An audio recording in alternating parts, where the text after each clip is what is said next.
Alright everyone, today I want to share with you guys some important information about gems in Lost Ark, and I wanted to share a bit of a tip here, and this is something that you don't necessarily have to do, but at the very least you'll have this information going forward. You'll be able to make a better decision based on what you kind of want to get out of the game.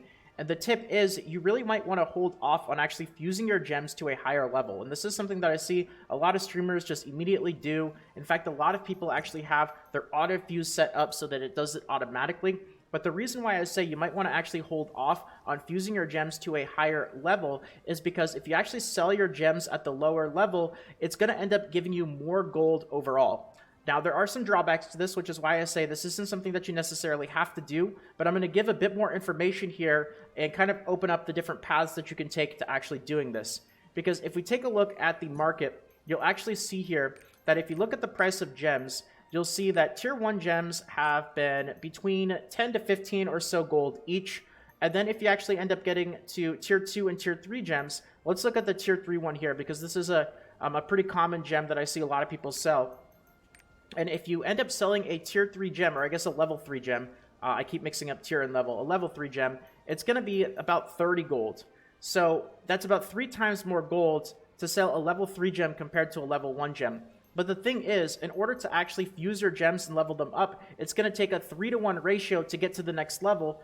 And to go from level 1 to 3, you actually have to fuse twice. So you have to convert 3 level 1 gems into a level 2 gem, and then you have to convert 3 level 2 gems into a level 3 gem. So it's going to take you overall 9 level 1 gems to get 1 level 3 gem.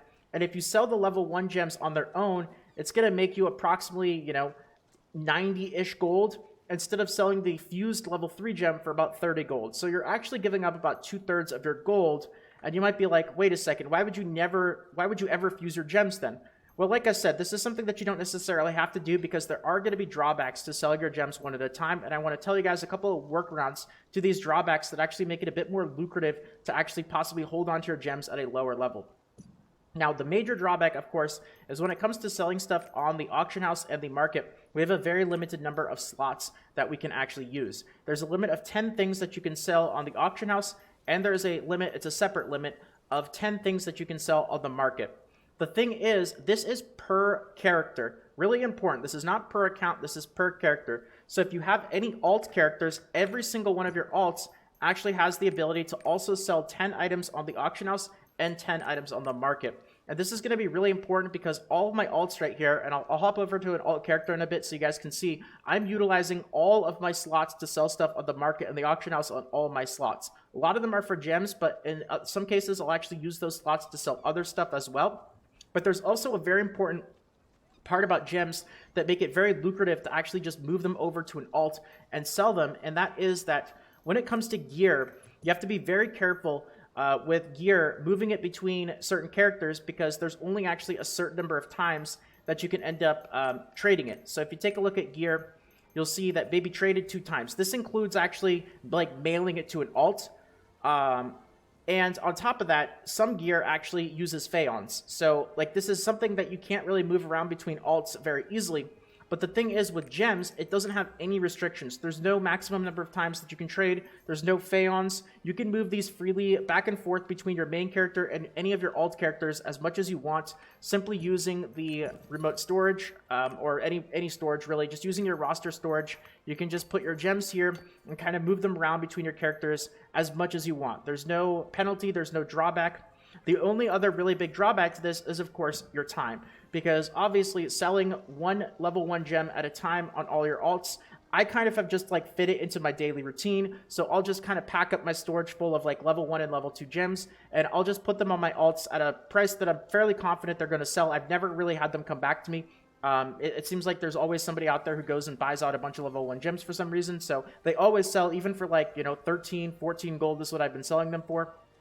And that's, every time I hop on and do my daily routine, that's an extra 100, 150 gold in gems that I'm selling that if I fuse them to a higher level, I wouldn't be making nearly as much money by doing that. So those are really the 2 major drawbacks to doing this, is the fact that it's we're very limited on the number of slots that we have on the market and the auction house, and the fact that this is going to be a bit more time consuming. But if you have the alts, this just makes making your alts in Lost Ark even more lucrative. and it just kind of adds another benefit to having alts. Is not only just for gems, but this is also going to open up the possibility to sell a lot of stuff on your alts that is going to make you a lot more, because one of the big restrictions on the market in the auction house is that limit of 10 items. And if you cancel an item, it's actually not going to refund your deposit. So you have to be really careful when it comes to pricing stuff, or you have to hold out until the 24 hours is over to make sure that you end up getting your deposit back. So, you know, these are just a couple of different options that I wanted to put on the table. Again, there's no right or wrong answer here.